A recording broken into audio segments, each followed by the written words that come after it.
The 2005 United States Grand Prix was one of the most controversial events in the history of Formula One. With only 6 cars starting the race and an unexpected podium appearance, it was a race where the spectators booed justifiably, and it was during one of the most exciting times in the sport's recent history.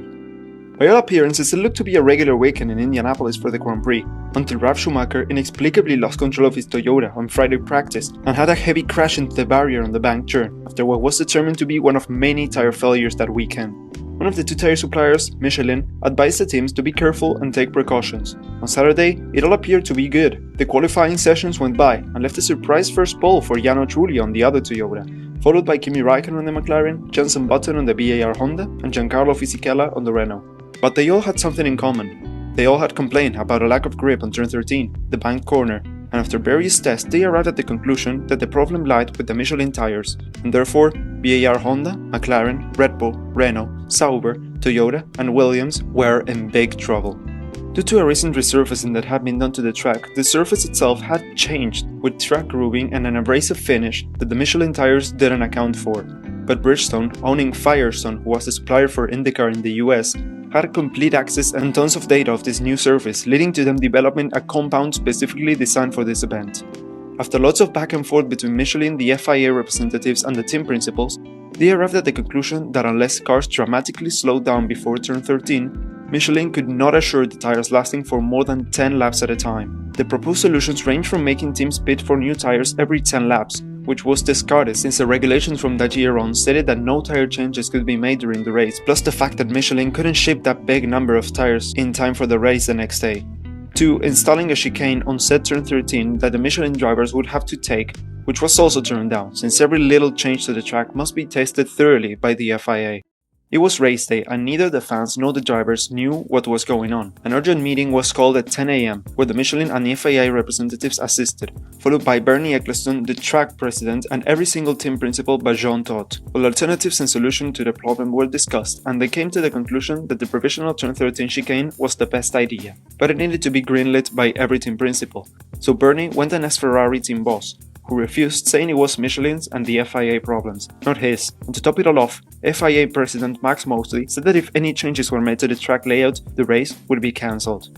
This led to even more confusion and a plan devised by the team principals themselves to run the race as an off-championship event, where no points would be awarded and to put down the chicane, even if it meant racing without the Ferraris.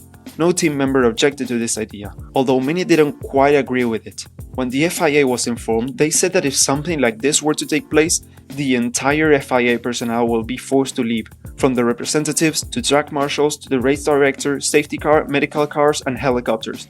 It was completely impossible for the race to take place under those circumstances. This resulted in the team principals saying that if the FIA couldn't resolve this issue, no Michelin-sponsored team could race. Don't forget the fact that it was all discussed a few hours before the start of the race, and just like that, without any clear knowledge for the drivers nor the teams, the lights went green on the pit lane, and all 20 cars made their way onto the grid. After preparations, the formation lap started as normal, and this is where it all came crumbling down. The cameras started pointing at the pit lane, and to many drivers' surprise, they were called to come in, not to form on the grid for the start. And so they did. Every single car but 6 pulled onto the pits. Every car but the Bridgestone runners, leaving an almost empty grid with just 2 Jordans, 2 Minardis and the 2 Ferraris. The lights went out and the race began. The first emotion was confusion. Nobody quite knew what was going on, followed by unmitigated rage. There is no need to say that the fans didn't take this bad excuse of a race lightly, and even since before lights out, you could audibly hear booing coming from every part of the circuit. The race itself was a pretty dull one. There was literally one overtake. Every driver finished and got points. The Ferraris lapped the Jordans, and the Jordans lapped the Minardis.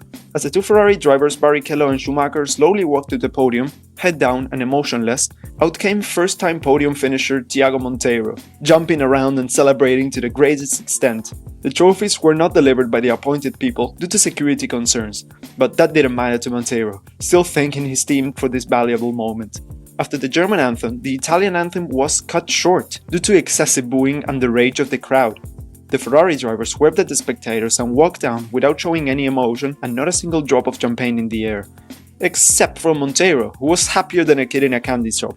All the drivers walked out and everyone left, livid. The spectators were given free tickets to the 2006 US Grand Prix as a compensation for the race. And with that, this chapter ends on maybe the weirdest race the sport has ever seen. Well, this one was a bit of a short one. Yeah, that was pretty much it. There was a crazy race, and something that hopefully doesn't repeat itself ever again.